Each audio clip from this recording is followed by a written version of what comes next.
Louis was saying that he's had a few radio interviews he wants to talk about really quickly. Because he goes around the country and he's on a lot of radio shows. Yeah, everywhere. Are we one of the better ones, Lou? Oh, you're the best. I mean, there's not... Well, you have to say that because you're here now. No, I wouldn't do that. Is it between us and... I wouldn't do that. No. And then someone else is going to call you out like, oh, come on, I was just saying it because, you know. I was on the who show. am I offending that I care about right now? Neil Bortz. I don't know who that is.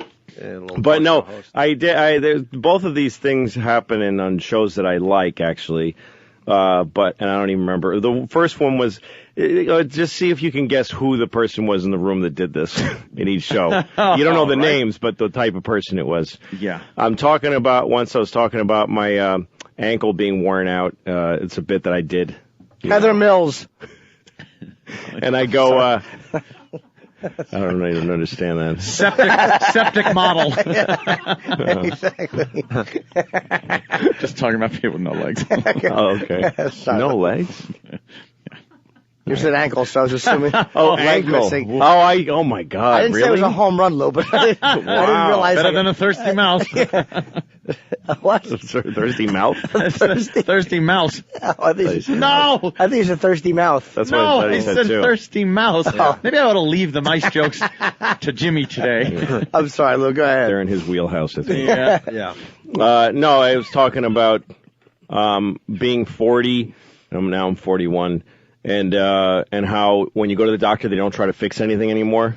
I go to the doctor because my ankle hurt for 3 months, and the doctor just says, yeah, your ankle's worn out. That's all. Wear and tear. Just take lots of leave. Yeah, that's what he said. And I'm like, well, what if I was an athlete? And he said, well, you're not an athlete, so no. So we don't have to worry keep about those it. options off the table. And so I'm grousing about that and getting some laughs. And so a person in that studio, this was on the radio, on the phone, goes, really? Because I would think at 40 you would still be getting some solutions from the doctor. The hole.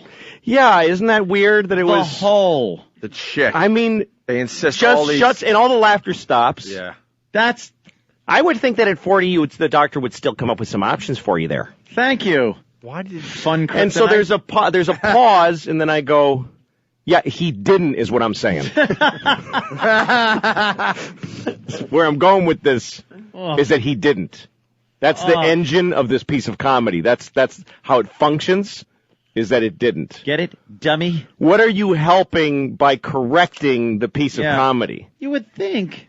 The whole point of any piece of comedy is that you're inflating and exaggerating to a comedic effect. So it's the easiest thing to cut the legs out from under it.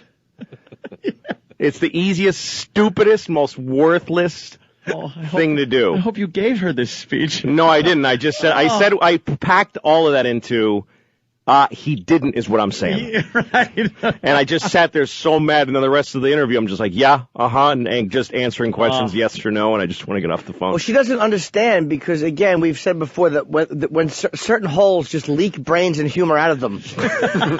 And that's why when they're on a radio show, they just get up and their seat has funny on it, but the mic has none in it. No, it's like the fun of the show is a balloon, and she literally put a vagina on the side of the balloon and let the fun out. They insist on having the women part of these morning shows. And then there was another. That was somewhere in Pennsylvania. I don't remember where. And then there was a show in Albany, and it's a show I really like doing. But we're talking about my kids, and I go, yeah, I've got 2 kids, and I'm divorced now, so I have my kids with me by myself all the time because we share custody. And it's hard. I have to have like I had to take a dump the other day, and I had to do. Can I say that? They're not going to. Oh yeah.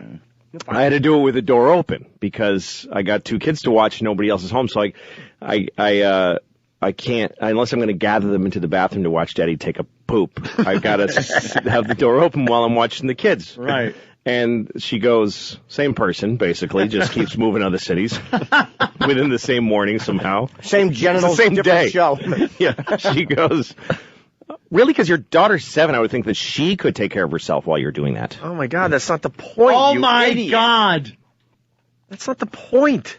And I was like, well, yeah. And then I went the other way with that one. I'm like, okay, that's how you want to do your show? Yeah. It's like, yeah, no, I guess that's true.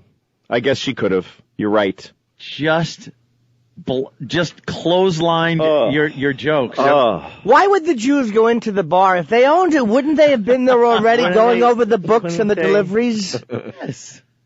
Yeah, a guy who goes into a bar with a duck on his head, and the bartender says, "What do you want?" or something, and it's always the duck says something.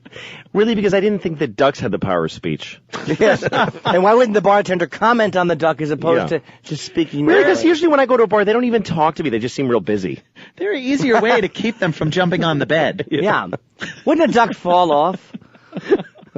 They are horrendous when it comes to radio. God. They're like Andy Rooney with breasts. There's No, but reason here's the for thing them. is that I know many, many funny women, and I don't think it's a female trait. No. But no man has or will ever do that. No. In the history of my life. You kind of know what's going on, and Because only a hole would be that dumb. But as a sex, I don't believe that it's a trait. No, I just there's an improv, which is a boring art, but there's art to it, it's called yes and. That's the rule of improv. It means that if somebody posits a idea, you don't say nah, because you've just destroyed the whole show. You say yes and you add something. You accept their premise and you add to it and you keep building that way. You don't just go no. I did improv once, and I just because it made me look good and made them all look bad. I was the no guy, and I shut down every scene that started. They're like, "Oh, sir, isn't this the restaurant where everybody's crazy?" I'm like, "No, it's a fine restaurant. There's nothing going on." Oh, okay. Could you please tell me where the silly restaurant is? I never heard of any place like that. Yes. Why would anyone go to a place like that? Wouldn't you want to eat something? Yeah. And everybody just, But I got huge laughs. I'll have the steak then. That's hilarious. Oh, is that really great? good. Screw him. You think improv's it is a little bit boring, isn't it, most times? Yeah. A lot of times I've seen improv. It's very good. No. All right. Stupid holes. They just wreck. Why are they such a staple? Oh, It really is Now, Anthony. Come on. But really, even more than that noise, it's that thing of like questioning what is the value of that? What do you think? Is this like the 60 minutes of my bits? Is this like you're exposing my bits so that they won't work and your show will be boring? We looked into Louis C.K.'s bit and found he wasn't being completely accurate. We visited this doctor that has done much work on 40-year-olds. It turns out he offered many solutions to Mr. C.K., which he did not bring up during the comedic bit. I went in with a hidden camera and said I have a problem ankle. Stop it. He offered me a lot of solutions. No, it's not funny. Yeah, there it is. You know you're right. Oh, Anthony. Oh, you know you're going to go to hell for this. Oh, I know. Yeah. I don't get it. Yeah. That's the one. I don't get it. Yeah. Oh, guys. Uh-huh. That's the best one. It's like, oh, guys, like, stop the craziness now. Oh. Oh, yeah. Ugh. Now, guys, let's not make fun of people. Yeah, that's the number one rule. Let's just not make fun. Yeah. Anyway, yeah. They're devoid of humor. And if there are people that are funny in the room, it's just over. And I don't know why program directors or shows think it's a good thing to have that. We were told so many times, you guys, I think maybe a girl in there, a woman, her side, her point of... No. Why do we want that on this show? If you stumbled upon a woman who is really funny and added things... then maybe you'd put her on the show, but to have somebody because that's the way they get put in is, you're here to be on give the women a side of the show, which has to be contrary, has to be just worthless and shutdowny. Because the women will look at you like you're keeping them in control. The guys think they're in charge, but we all know who's really in charge here. Gang rape on the console. Right.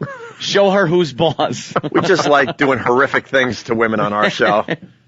Not having them as an equal to what we're trying to do every morning. We doing here. Yeah.